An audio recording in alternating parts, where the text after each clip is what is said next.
ঘিলা তঞ্চঙ্গাদের মতে একটি পবিত্র ফল। জংলি লতায় জন্মানো এক প্রকার সিম জাতীয় লতার বীজ। ঘিলা খেলা তঞ্চঙ্গাদের শত বছরের ঐতিহ্যবাহী একটি খেলা। নারী পুরুষ উভয়েই এই খেলায় অংশ নেন। গোল্ড কাপ নামে এই ঘিলা খেলার টুর্নামেন্টের আয়োজন করা হয়।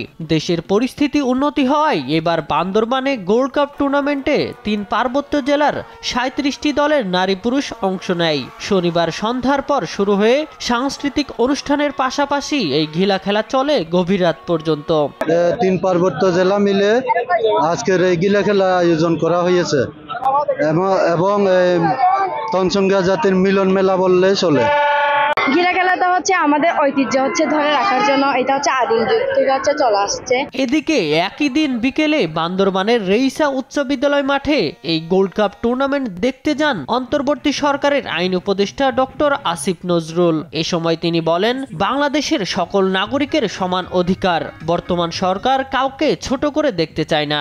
বাংলাদেশে যারা আছেন আমরা সবাই বাংলাদেশের নাগরিক, সবার সমান অধিকার, সবাই সমান সুযোগ পাবে, সবাই সমান স্ট্যাটাস, সবাই সমান অধিকার। আমরা কোনোভাবেই কাউকে ছোট করে কাউকে বড় করে দেখতে চাই না। আমাদের চেষ্টা থাকবে এবং আপনারা যে আমাদের সংস্কৃতিকে যেভাবে আপনারা লালন করেছেন, যেভাবে সমৃদ্ধ করেছেন, এটার জন্য আপনাদের কাছে বিশেষভাবে কৃতজ্ঞ। যোগ দেন বান্দরবান পার্বত্য জেলা পরিষদ চেয়ারম্যান অধ্যাপক থানজামাল হুসাই সহ বিভিন্ন পর্যায়ে নেতৃবৃন্দ। এ সময় তারা পাহাড়ি জনগোষ্ঠীর উন্নয়নে ঐক্যবদ্ধ থাকার আহ্বান জানান।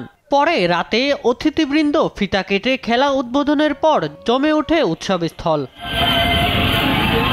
প্রসঙ্গত ২০০৯ সাল থেকে তঞ্চঙ্গাদের ঘিলা খেলা গোল্ড কাপ টুর্নামেন্ট শুরু হয়। আগামীতে এই আয়োজন আরো বড় পরিসরে ভিন্ন এলাকায় করতে চান আয়োজকরা।